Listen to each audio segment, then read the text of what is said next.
por la adoración, la música que prepara también nuestros corazones para recibir su palabra. Vamos a abrir nuestras Biblias ahí en Efesios capítulo 5.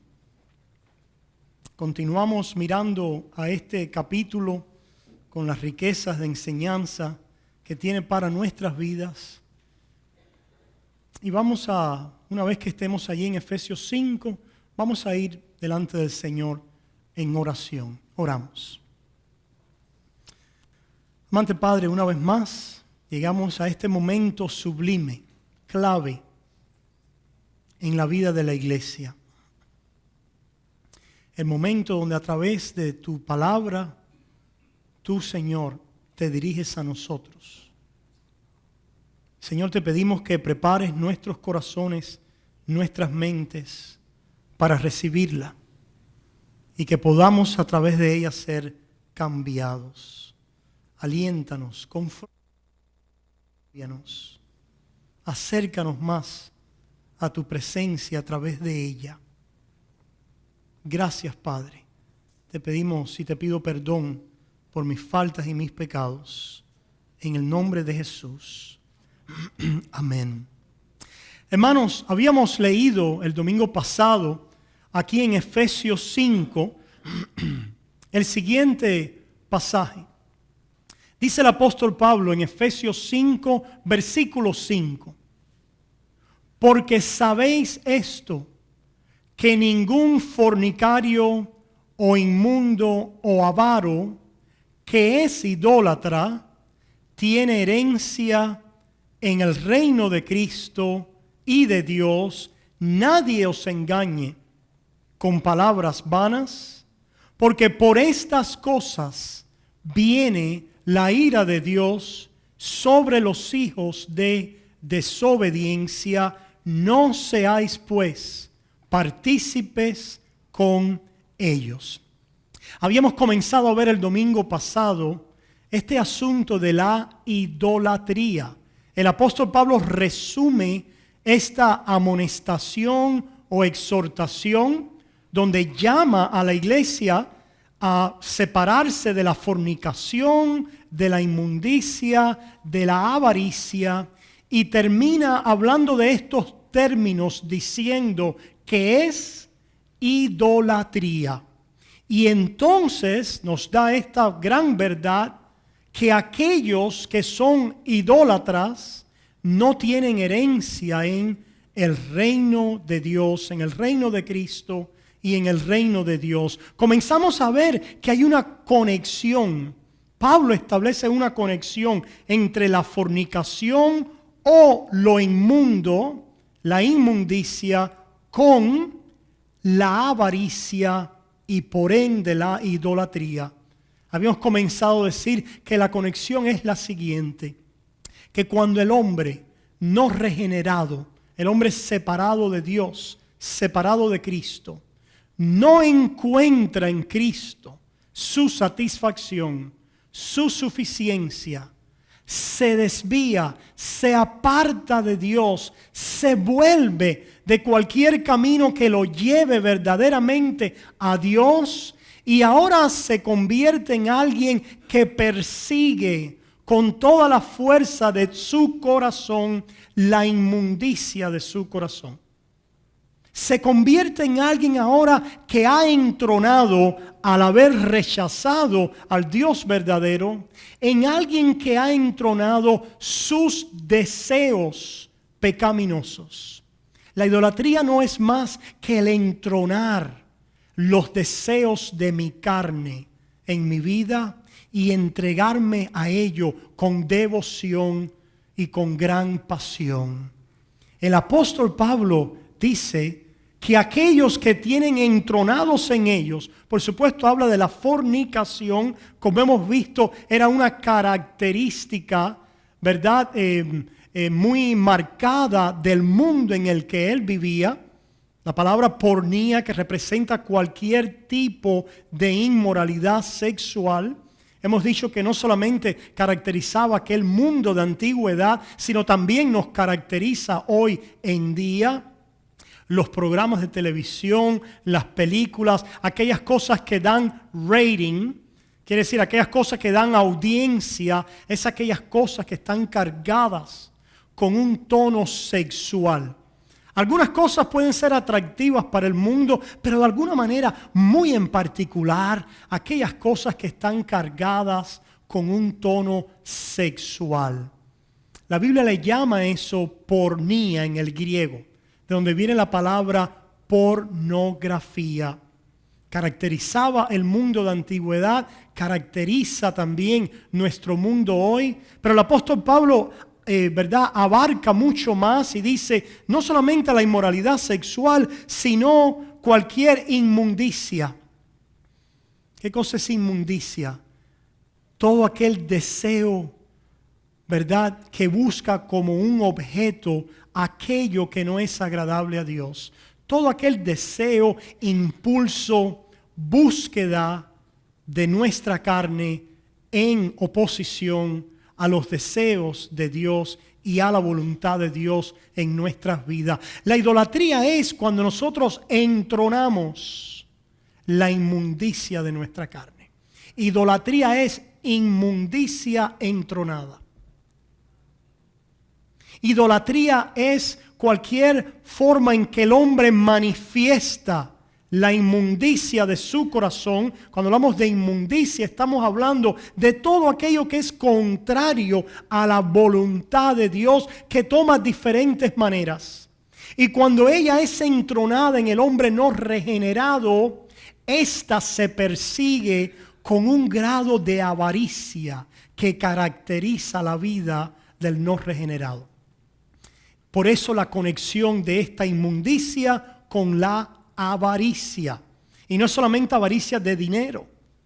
Hay unas personas que el dinero no le importa, pero lo que le importa es la inmoralidad sexual. Hay otras personas que la inmoralidad sexual no le importa, pero lo que le importa es que su orgullo, su fama, el promoverse a sí mismo. Hay otras personas que no le importa eso tampoco, ¿verdad? Y tienen otros tipos de deseos en sus corazones que son ilícitos, que son contrarios a la voluntad de Dios, pero que ahora el hombre no regenerado, al haber desplazado a Dios de su vida como aquel que satisface su corazón, su alma y su vida, aquel en el cual están todas sus expectativas y sus esperanzas, al eso no serle suficiente, el hombre entonces entrona sus propios deseos y los persigue ahora y se dedica a ellos con la devoción, la intensidad, la pasión con la cual debiera dedicarse a Dios. Y de ahí la avaricia. Este término avaricia simplemente significa el querer más, más, más, más. En cualquier área entronada de inmundicia en mi corazón, de ahí entonces el término idolatría, que decíamos es el servicio o la adoración a un ídolo, a una imagen, que no solo es un ídolo, imagen física, sino que también puede ser una idea, un valor o algún tipo de convicción que guía mi vida separado de Dios. Es ese hombre idólatra con un apetito insaciable por más, no satisfecho con Dios, que ahora busca su propia exaltación. La idolatría no es más que el hombre que busca su propia exaltación. El hombre que busca su propia gloria y su propia gratificación a expensa de Dios, porque Él en Dios el que satisface su corazón. Por ende, la idolatría y como consecuencia, dice Pablo en este versículo, que los tales no tienen herencia en el reino de Cristo y de Dios. Si tu herencia tú te la quieres hacer a través de tus propios deseos, quedas descalificado de la herencia que Dios en Cristo Jesús tiene para sus santos. Y dice que la ira de Dios entonces viene sobre los tales, los cuales ahora la Biblia llama hijos de desobediencia. Hermanos, vamos a ver ahora en otra carta como Pablo también reitera este mismo tema y estas conexiones que hemos visto, y después lo vamos a ver en otro pasaje de una manera viva y explicativa en la práctica. Vayamos un momentico ahí a Colosenses 3. A propósito, el libro o la carta de Pablo a los Colosenses lleva casi un paralelo a la carta de Pablo a los Efesios. Trata los mismos temas, utiliza mucho del mismo lenguaje. Es una epístola paralela. Es como que Pablo quiso circular en diversas regiones una carta que abarcara los principales temas de nuestra fe y de la vida cristiana. Y lo hizo con los Efesios y lo hizo también a los Colosenses. Son cartas que estaban supuestas a circular por estas áreas y a ser compartidas allí por los creyentes. Si ustedes se fijan, estas cartas no salen como otras cartas de una circunstancia en particular, como por ejemplo los Corintios, que había un problemita o un problemón que Pablo tuvo al cual responder, o a los tesalonicenses, en los cuales también había una situación específica. Estas cartas son cartas abarcativas, por eso están tan ricas y tan llenas de conocimiento y de utilidad, porque abarcan una serie de enseñanzas para nuestra vida cristiana. Veamos también como Pablo lo dice aquí en Colosenses capítulo 3, comenzando en el versículo 5. Dice Pablo, Colosenses 3, 5 y 6: haced morir pues lo terrenal en vosotros. Una vez más, fornicación, impureza, las mismas dos palabras que Pablo ha usado en Efesios 5. Fornicación, impureza, pasiones desordenadas, malos deseos. Aquí Pablo introduce también estas dos palabras. Pasiones desordenadas vienen de esos deseos en nuestros miembros, en nuestra carne, desordenada porque tienen un objeto ilícito, un objeto que no es de acuerdo a la voluntad de Dios. Dice también pasiones desordenadas, malos deseos. Las dos significan la misma cosa. Las pasiones desordenadas hace una referencia a la parte física, la parte de nuestros miembros en nuestra carne, y los malos deseos más a la parte mental, intelectual de nuestra inmundicia en la carne. Y ahora fíjense lo que dice Pablo: y avaricia. Una vez más lo conecta con aquella búsqueda por más y más en estas diferentes áreas de la naturaleza pecaminosa. Y ahora desemboca también Pablo en la misma idea y dice que estas cosas son ¿qué? Idolatría. Dice, lo cual es idolatría. Y ahora viene la misma idea reiterada: cosas por las cuales la ira de Dios viene sobre los hijos de desobediencia, versículo 7, en las cuales vosotros también anduvisteis en otro tiempo cuando vivíais en ellas. El apóstol Pablo en Efesios y aquí también en Colosenses quiere marcar un contraste a los creyentes. Y les está diciendo lo que significa ser un creyente. Y nosotros hemos traído también de este pasaje de Efesios 5 que la vida llena del Espíritu es una vida en la cual el Señor nos va a estar señalando de una manera muy calcada, de una manera muy resaltada, los ídolos en nuestro corazón y en nuestra vida, para que estemos luchando con ellos, para que estemos moviéndonos en la dirección de abandonarlos y buscando el poder de Dios para vivir de la manera que a Dios le agrada. Veamos ahora un pasaje donde les dije que íbamos a ver esto de una manera clara, aplicada en la vida real. Vamos allá a 1 Corintios capítulo 10 y veamos qué le sucedió a un pueblo, qué le sucedió a un grupo de personas. Y vamos a ver que esos mismos temas que hemos visto en Efesios, en Colosenses, lo vemos ahora aquí aplicado de una manera clara con sus consecuencias en este pueblo. Primera de Corintios capítulo 10, comenzando en el versículo 1 dice: porque no quiero, hermanos, que ignoréis que nuestros padres todos estuvieron bajo la nube y todos pasaron el mar y todos en Moisés fueron bautizados en la nube y en el mar y todos comieron el mismo alimento espiritual y todos bebieron la misma bebida espiritual porque bebían de la roca espiritual que los seguía y la roca era Cristo. Hermanos, esto es una referencia, si ustedes se fijan, al pueblo que salió de Egipto. Es una referencia al Éxodo. Es una referencia a la gran liberación con la que Dios liberó a un pueblo de esclavitud. El pueblo de Israel que había estado en Egipto ya por siglos. Ellos salen con gran liberación de Dios y ahora Pablo les recuerda a los creyentes de su tiempo y por ende nos está recordando a nosotros qué pasó con la mayoría, la gran mayoría de este pueblo. Pero primero les recuerda los beneficios que tenían y les dice: este pueblo, todos nuestros padres estuvieron bajo la nube. ¿Recuerdan la nube? Aquella nube que por el día Dios proveyó.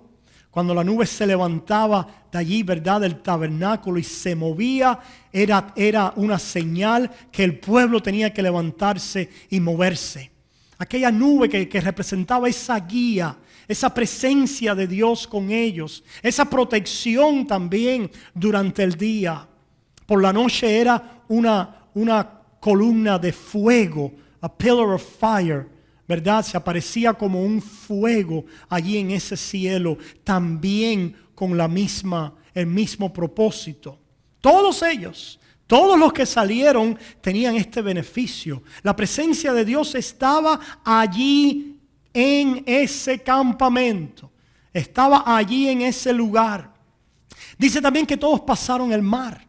Si ustedes recuerdan, aquel mar se abrió para dejar pasar a todo ese pueblo y después los egipcios fueron allí destruidos por aquel mar que se cierra sobre ellos. El Señor luchó a favor de todo este pueblo. Dice: y todos en Moisés fueron bautizados en la nube y en el mar. Y alguien puede decir: ¿pero qué es esto de ser bautizados en Moisés? Esto nos aclara también lo que significa el bautismo. El bautismo es unión. El bautismo es identificación con alguien. Es el estar unido. Y lo que está diciendo aquí el apóstol Pablo es que este pueblo que salió de Egipto estaba identificado, fueron bautizados en Moisés, estaban unidos a Moisés, a su liderazgo, a su presencia, a aquel caudillo que los llevaba, cuya obra los había liberado de la mano de Faraón. Esto representa precisamente, ¿verdad?, el profeta Moisés. Representa aquel profeta que vendría después, a Cristo Jesús, en el cual nosotros somos bautizados, con quien somos unidos, con quien somos identificados, cuya obra a nuestro favor es la que nos ha librado, y bautizándonos damos razón y testimonio de que estamos así unidos a esa obra por la cual hemos sido limpiados, unidos a la obra de Cristo a nuestro favor, identificados con nuestro Señor y Salvador. Pues todo este pueblo estaba, dice la palabra, bautizados en la nube, y todos en Moisés fueron bautizados en la nube y en el mar, siguiendo los caminos por lo cual Moisés, que estaba conectado con Dios, dictaba para este pueblo. Y si todos comieron el mismo alimento espiritual, es una referencia al maná que cayó del cielo. Dios los alimentó, les proveyó sustento a lo largo de este viaje. Y todos bebieron la misma bebida espiritual, porque bebían de la roca espiritual que los seguía, y la roca era Cristo. Sabemos también que en un momento de sequía y de sed hubo verdaderamente una roca física de la cual salió agua. Pero esto no era más que una señal. que había una roca espiritual con ellos, que en medio de ellos estaba aquel que era el que puede dar pan de vida al mundo, que es el que da agua viva para el pecador. Pues este grupo participó de todos estos beneficios. Pero ahora vean lo que dice el versículo 5. Pero de los más de ellos no se agradó Dios, por lo cual quedaron postrados en el desierto. Y esto es una realidad muy sobria para nuestras vidas. Porque nos dice, y después vamos a profundizar un poquito, pero nos dice que puede haber personas caminando con nosotros.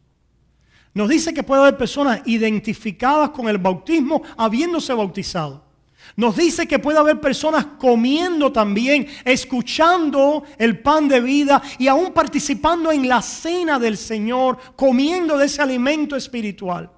Nos dice que hay personas que también pueden estar recibiendo beneficios de protección, de provisión y aún de santificación, siendo parte de la congregación. A propósito, iglesia quiere decir congregación.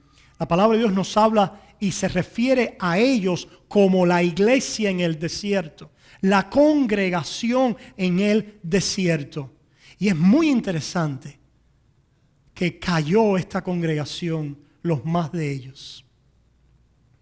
Lo cual señala una realidad, que no es simplemente el hecho de estar unido externamente a la iglesia, de haber tomado un bautismo, una clase, de participar de los beneficios de la iglesia y de que Dios trae a su pueblo.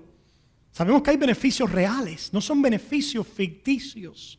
La palabra de Dios dice en este mismo libro, Pablo dice que el esposo de una creyente es santificada por la creyente.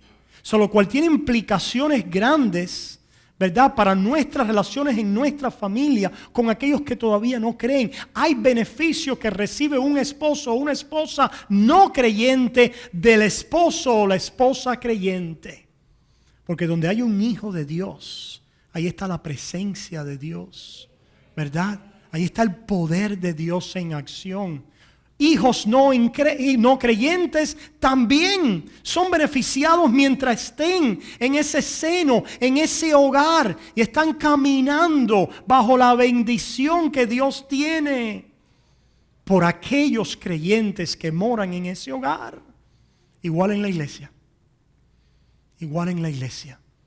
Hay personas que reciben bendición por estar entre nosotros, aunque la única relación que ellos tienen con Dios es una relación externa. Es como dirían, quizás para aquellos que conocen un poquito más, nuestros hermanos presbiterianos. Es una bendición de estar unido pactualmente con el pueblo de Dios.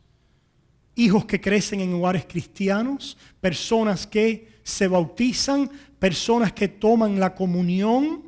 Están unidos pactualmente. En otras palabras, están unidos como resultado de estar en la relación y en la organización del pueblo de Dios. Y aquí es ahora donde viene el llamado sobrio y la advertencia.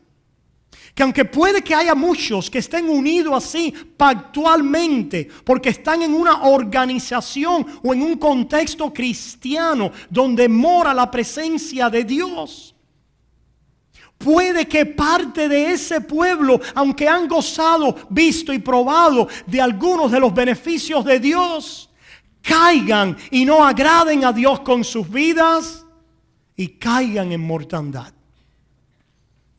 Vamos a ver qué significa eso. Mira lo que sigue diciendo este pasaje. Pero de los más de ellos no se agradó Dios, por lo cual quedaron postrados en el desierto. La conexión con Efesios 5, ¿verdad? Y con Colosenses 3, que dice que la ira de Dios viene por estas cosas sobre los hijos de desobediencia. La ira de Dios vino sobre este pueblo, aunque estaban unidos pactualmente, externamente, Habían caminado, habían disfrutado, caminaban, hablaban, cantaban, hacían todas las cosas que el resto de esta congregación o de esta iglesia que se movía en el desierto hacía. Y ahora dice, mas estas cosas sucedieron solo como ejemplos para ellos. Esto ahora lo viene a hacer aún más, lo viene a traer cerquita ahora aquí a nuestra casa. Y nos dice, mas estas cosas sucedieron como ejemplos para nosotros, para la congregación que ya no está en aquel desierto, pero continúa en peregrinaje sobre esta tierra. Porque la realidad es que aquella tierra prometida no era la tierra verdaderamente que buscaban. Esto tiene implicaciones escatológicas también, ¿verdad? Para nosotros, que aquella tierra representaba algo más, algo eterno. Hermanos, no es la Israel allí en Palestina donde está la bendición. La bendición está en la Jerusalén espiritual, la que viene de arriba, la de los espíritus hechos justos por la sangre del pacto. Tenemos hoy a un pueblo que está obsesionado con la tierra en Palestina. Escúchenme, que no estoy diciendo. No estoy diciendo que nosotros debemos abandonar a Israel. No estoy diciendo que nosotros debemos rechazar al pueblo de Israel. No estoy diciendo que Dios continúa teniendo planes con los judíos. ¿Me entienden? Ahora, lo que sí estoy diciendo, que el plan de Dios no es una tierra en este mundo ahora. Porque dice la palabra de Dios que este mundo y sus elementos, arderán. Los muros que quedan en Jerusalén, todo lo que queda allá, arderá.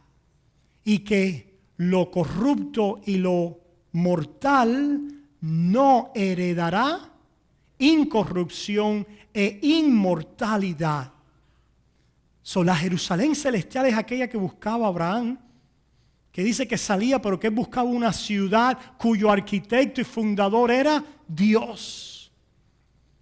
Todas aquellas promesas eran tipos, toda aquella tierra, todo lo que esto estaba haciendo en el Antiguo Testamento eran tipos, eran sombra, eran representaciones de lo que Dios ha estado haciendo con la obra en Cristo Jesús, que es de unir y de hacer de ambos un solo pueblo y con un solo plan a través de la gracia, que es el elemento unificador de lo que Dios está haciendo en este mundo, unir a todos en un templo.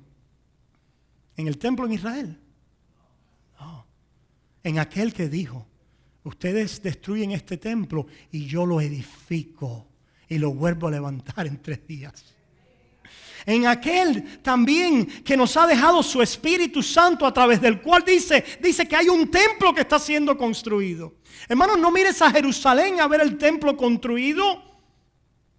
¿A dónde tienes que mirar para ver el templo construido? A la iglesia.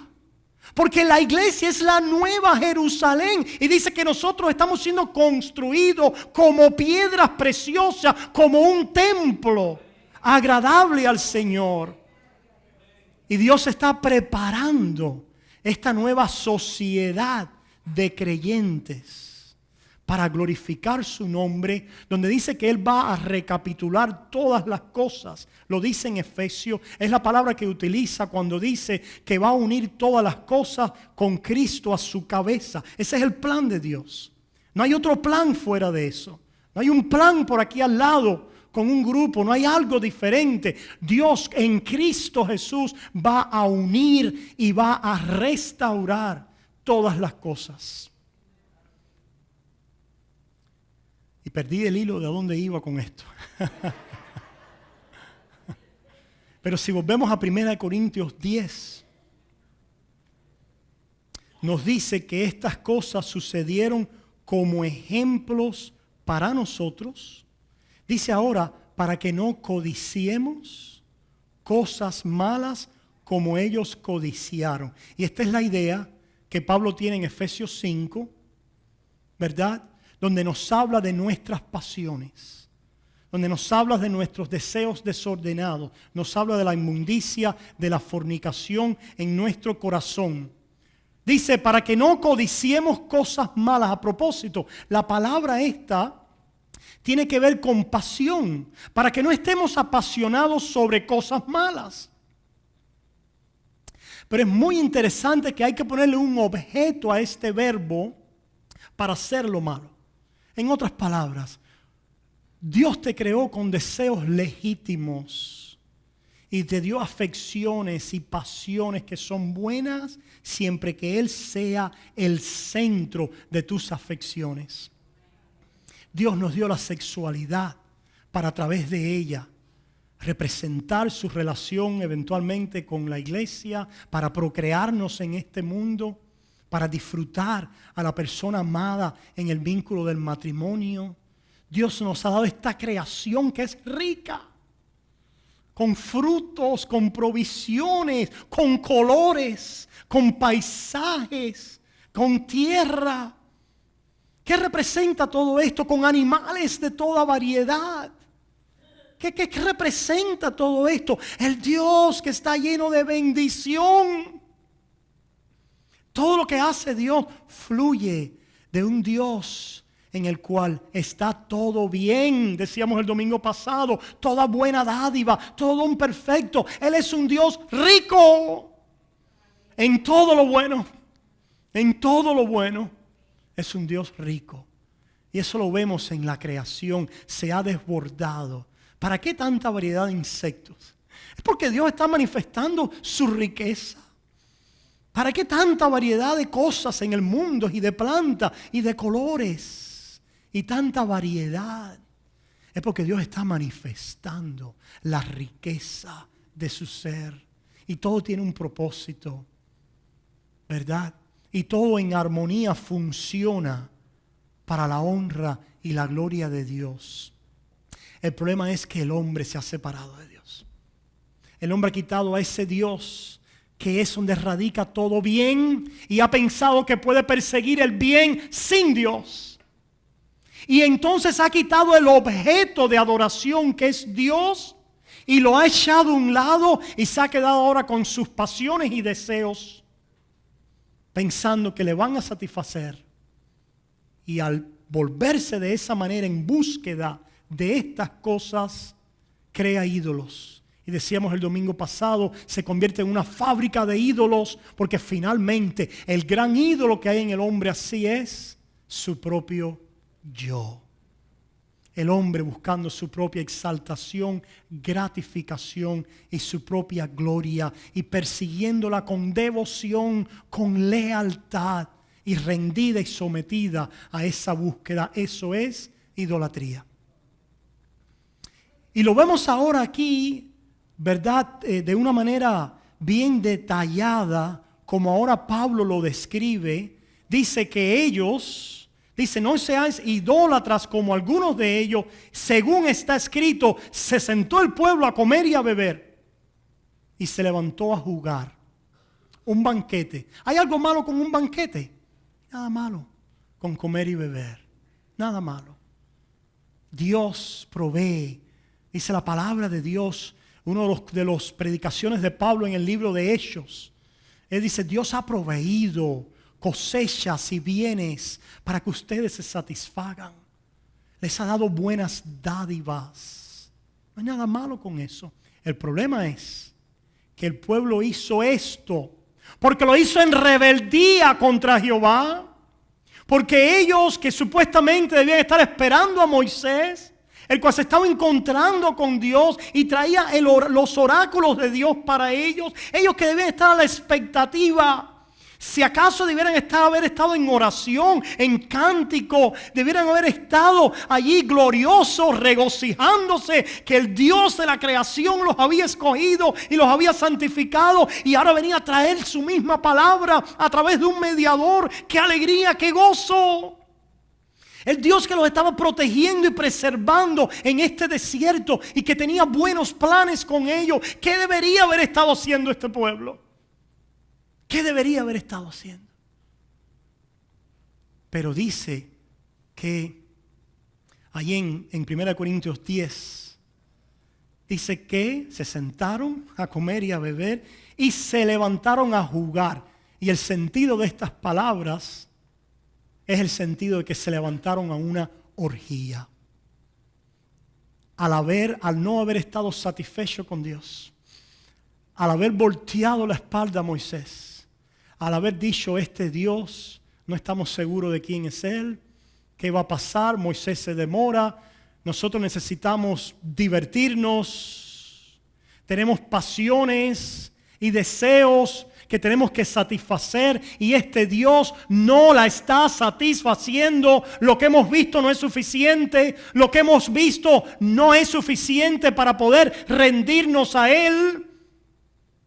No estamos satisfechos con este Dios, pues entonces hagamos nuestro propio Dios.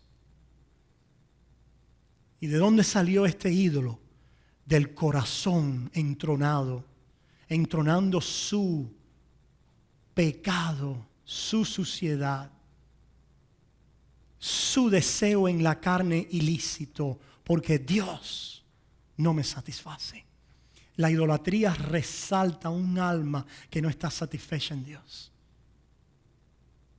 Alguien que no esté satisfecho en Dios no tiene otra opción que crear un ídolo. No hay otro camino para esa vida. Porque el hombre es un ser espiritual.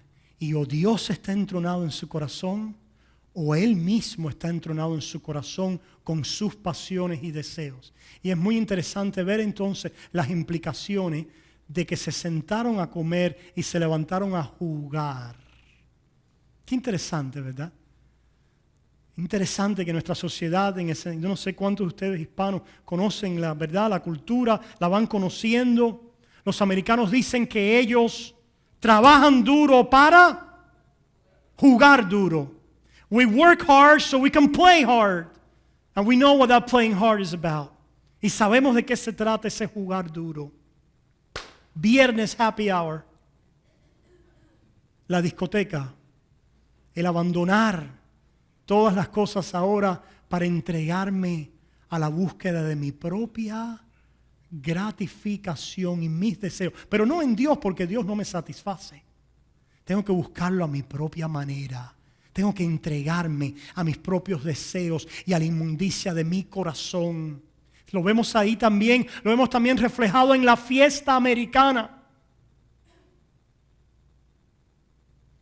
de la cual todos tenemos que estar en defensa.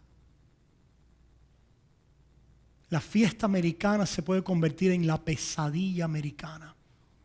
Y se ha convertido en la pesadilla americana para muchos. Para muchos que han visto en este país, a través del dinero, aquella llave para satisfacer todos sus deseos en la carne. Aquella llave para buscar satisfacer su vanagloria, su orgullo, sus deseos, la vanidad de la vida, la vanidad de los ojos, el orgullo de esta carne. Y eso es lo que leímos al principio del servicio, allá en 1 de Juan 1:2, ¿recuerdan? Dice, no améis a este mundo, porque sus deseos y los deseos de la carne y la vanagloria, o como dice en inglés, el orgullo, the pride of life, la vanagloria. ¿Qué quiere decir? Recuerdan que conectamos y dijimos que en hebreo idolatría es una palabra que lleva como significado vanidad. La vanagloria de la carne, la vanidad, la idolatría pasan y sus deseos. Y sobre estas cosas viene la ira de Dios sobre los hijos de desobediencia. Sigue diciendo, ni forniquemos. Ven la misma idea, ni forniquemos como algunos de ellos fornicaron y cayeron en un día 23,000. Ni tentemos al Señor como algunos de ellos le tentaron y perecieron por la serpiente. ¿Qué cosa es tentar a Dios? Lo que hicieron ellos. No estamos satisfechos. No has probado tu caso. Tentar a Dios es decir esto: todavía no has probado que tú me satisfaces. Tienes que darme más y yo te voy a decir lo que es. Tienes que darme lo que yo quiero. Y he aquí la lista de lo que yo quiero. Te voy a probar, oh Dios, a ver si me satisfaces. Dice, no tentéis a Dios. Vimos un cristianismo hoy que está tentando a Dios. Y por eso están cayendo. Y hay mortandad. Aunque por fuera parece que hay vida. Hermanos, la idolatría se está comiendo un pueblo en la misma. Por eso es que Dios lo escribió aquí. Para que nos sirva a nosotros de ejemplo y de amonestación. Dice entonces, no lo tentemos. No me satisface. Todavía no puedo rendirme a ti del todo. Porque todavía tengo reservas acerca de ti, Dios. Tienes que probarme algo más. ¿Cuál es la diferencia de eso? Un alma que dice, todo está probado. Mi Dios se ha probado fiel. Mi Dios es suficiente. Ya me has probado más de lo que yo necesitaba, porque mi alma ahora se desborda en agradecimiento a ti, en acciones de gracias a ti. ¿Quieres ver a alguien lleno del Espíritu? Es un santo que en cualquier circunstancia encuentra razón para agradar a Dios, para agradecer a Dios. Y en cualquier circunstancia haya un Dios que se ha probado fiel a su favor. Él se ha probado fiel. No es alguien que todavía está esperando por el veredicto. Alguien que todavía está ambivalente. Dice la palabra de Dios que el hombre ambivalente, a propósito, esa es la fe de Santiago. La fe de Santiago es el hombre que todavía está probando. Y dice que no piense que va a recibir algo de Dios, así el que tal haga. No quiere decir, hermanos, que Dios nos va a dar todo lo que pidamos simplemente porque creamos que nos lo va a dar. Salgamos ya de esa inmadurez. Esa no es la fe cristiana. La fe cristiana es que Dios es fiel y lo que Él me va a dar es bueno para mí. Y ya no hay reservas en mi corazón en cuanto a lo que Él me va a dar, o no está entronado mi pedir. Y Él debe hacer de acuerdo a lo que yo le pida. El que tal haga no piensa que recibirá algo de Dios. Pastor, pero están recibiendo milagros. Sí, pero que tienes que preguntar de quién lo están recibiendo. Porque de Jehová no es. Y en el nombre de Cristo no es. Pero dice la palabra de Dios que habrá espíritu engañador y milagros engañadores para aquellos que están dados ¿a qué? A la idolatría. ¿Cuál es la verdadera fe? La fe es aquella que descansa en el carácter de Dios. Tú eres bueno. Ya tú te has probado. Ya tú has satisfecho mi alma. Y ya sea que coma o no coma. Ya sea que, como los jóvenes hebreos, ¿recuerdan? Nuestro Dios puede librarnos. Pero aun cuando no nos librare, nosotros estamos satisfechos en Él. Aun cuando no nos librare, nosotros nos vamos a doblegar ante tu ídolo. Porque nosotros estamos sirviendo al Dios verdadero. Al Dios en el cual está nuestra esperanza. Que va más allá de salvar este pellejo. O de alimentar esta barriga. O de vivir unos años más. Sino está puesta en la herencia eterna que los santos tienen en Cristo Jesús, y que mi vida sea conformada al Señor. Por eso dice entonces, ni lo tentemos, ni murmuréis. ¿Qué cosa es murmurar? Es un estado de insatisfacción permanente en el corazón, que se manifiesta en un quejarse constante. Hermanos, usted puede estar seguro que la vida llena del Espíritu reemplaza la queja. No quiere decir que en un momento determinado decimos, ay, me duele una columna. Ay, me siento un poquito mal. Ay, no quiere decir, ¿verdad? Esas exclamaciones. Pero la actitud constante de queja, que proviene siempre de un cuestionamiento del bien y de la bondad de Dios, eso proviene de un corazón idólatra, el cual no conoce a Dios ni a su Hijo. Y dice entonces, ni murmuréis como algunos de ellos murmuraron y perecieron con el destructor. Y ahora mira lo que dice. Y estas cosas les acontecieron como ejemplo. Y están escritas para amonestarnos ¿a quién? A nosotros, a quienes nos ha alcanzado los fines de los siglos. Así que el que piensa estar firme, mire que no caiga. Y ahora aquí viene a la superficie esta gran doctrina que confesamos de la perseverancia de los santos. Y la perseverancia de los santos no es que un hijo de Dios automáticamente va, ¿verdad?, a llegar allí y a terminar en el cielo.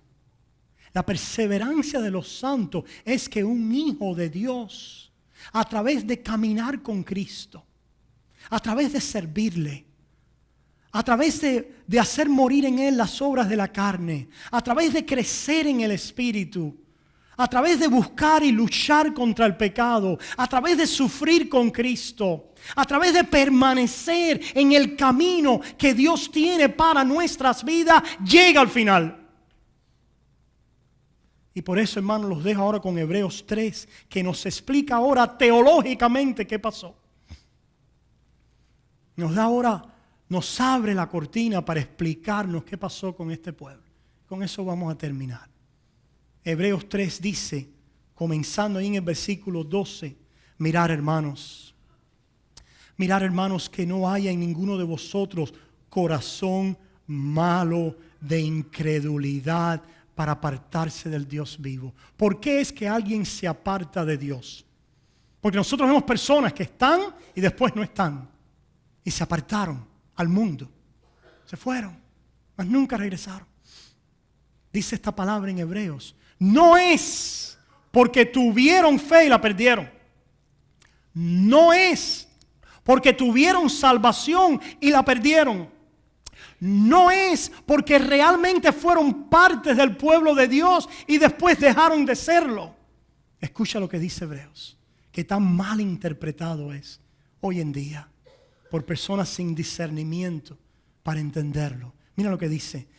Mirad, hermanos, que no haya en ninguno de vosotros corazón malo de incredulidad para apartarse del Dios vivo. Antes, exhortaos los unos a los otros cada día, en tanto que se dice hoy, para que ninguno de vosotros se endurezca por el engaño del pecado, porque somos hechos participantes de Cristo, con tal que retengamos hasta el fin nuestra confianza del principio.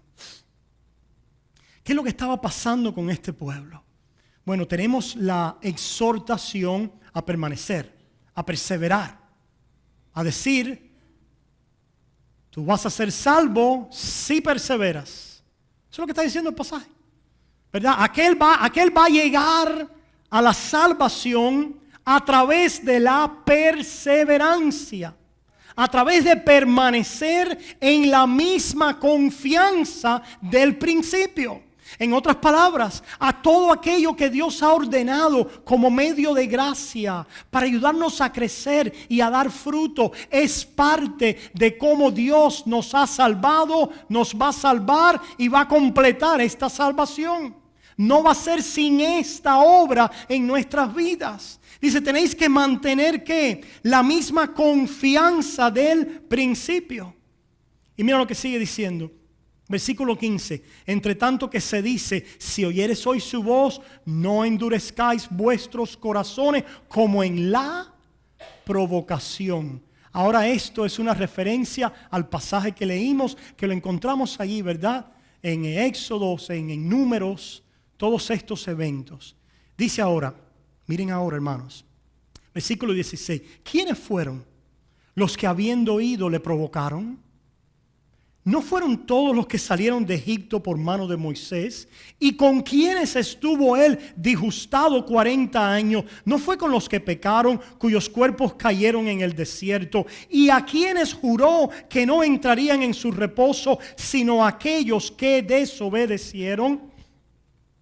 Y vemos que no pudieron entrar a causa de incredulidad. ¿Qué pasaba con estas personas que cayeron? Sus corazones estaban desprovistos ¿de qué? De fe. No creían en Dios. Y eso ustedes lo pueden ver después allá en Números. Creo que es número 6, donde Dios le dice: ¿hasta cuándo ustedes me vais a tentar? ¿Hasta cuándo van a ver mis obras y no van a creer en mí? ¿Por qué cayeron? Porque no creyeron. No es que creyeron y después cayeron. No es que eran y después dejaron de ser. Es que nunca fueron, nunca creyeron, aunque pactualmente estaban caminando con ese pueblo, aunque externamente estaban haciendo todas las funciones y eran pactualmente parte del pueblo de Dios y recibían beneficios como parte de ese pueblo de Dios. Pero la prueba y la circunstancia difícil y el momento donde la fe es probada demostró que ellos estaban sin fe. Mira lo que sigue diciendo aquí en el 4. Temamos pues, versículo 1, no sea que permaneciendo aún la promesa de entrar en su reposo, alguno de vosotros parezca no haberlo alcanzado. ¿Haber alcanzado qué? El reposo de Dios en Cristo Jesús. ¿Y cómo es que va a parecer que no ha alcanzado? La idolatría, el espíritu insatisfecho, aquel que tienta, que murmura, que se queja, aquel que no hay en Cristo su satisfacción y su deleite. Versículo 2, porque también a nosotros se nos ha anunciado la buena nueva como a ellos. A ellos se le anunció la buena nueva. Buena nueva es evangelio. A ellos se le anunció el evangelio, pero no les aprovechó el oír la palabra. ¿Por qué? Por no ir acompañada de fe en los que la oyeron. Hermanos, el que cree, creerá hasta el fin. La promesa de la seguridad de los creyentes está segura. Es una palabra fiel y verdadera. Mis ovejas oyen mi voz y la conocen y me siguen, y nadie las arrebatará de mi mano. Yo les doy vida eterna y no perecerán jamás. Gloria a Dios. Pero en medio de esa promesa, el Señor trae amonestación a la iglesia. Y la amonestación es a examinarnos. Y de aquí es donde viene entonces esa doctrina en la cual nosotros, al examinarnos, buscamos razón de esa fe. Razón de la fe que hay en mi corazón y razón del fruto de esa fe que manifiesta que Dios está en mi vida y no es un ídolo y no es la idolatría y que todavía no estoy muerto en mis pecados. Por eso es que, como vamos a ver en los próximos domingos, Pablo también les dice al pueblo: examinaos, probaos, a ver si estáis en la fe. Oramos. Padre, gracias por tu palabra, que es poderosa y viva, que corta, es más cortante que una espada de 2 filos, que penetra hasta lo profundo del alma de los hombres. Señor, te ruego que si alguien hoy aquí en cuyo corazón no está Cristo entronado, sino está su propio yo entronado, yo te ruego por el poder de tu Espíritu y el poder de tu palabra en el Evangelio, que le dices hoy a los pecadores: arrepentíos y venid a confiar en mí. Yo soy tu Salvador y tu perdonador. Padre, que hoy muchos puedan salir, Señor, a correr a ti como Salvador. Que ya no estén simplemente pactualmente asociados, sino que puedan estar espiritualmente, realmente bautizados en tu Hijo. Salva a tu pueblo hoy, Señor. Y te rogamos a nosotros, que vivimos ahora en estos tiempos, no diferentes, aunque sabemos que son tiempos finales. Y Pablo dice que son días malos. Te rogamos que guardes nuestros corazones. Venimos ante ti en seguridad, sabiendo que el que comenzó en nosotros la buena obra, la perfeccionará, la completará, la terminará hasta el día de Jesucristo. Haz la obra en nosotros, que incluye nuestra santificación, el purificarnos y el continuar echando a un lado y luchando contra esta carne y los ídolos de este mundo. Gracias, Jesús, porque tú vives. Gracias porque eres Rey de reyes y Señor de señores. Gracias por haber tomado posesión de nuestros corazones y por vivir en medio de tu iglesia. Gracias porque hay un pueblo que camina con seguridad, oh Señor, a heredar esas promesas en Cristo Jesús. Ayúdanos a encontrar en ti deleite, satisfacción a nuestras almas, oh Padre, y contentamiento. Gracias, Padre. Te damos a ti la honra, la gloria y la alabanza.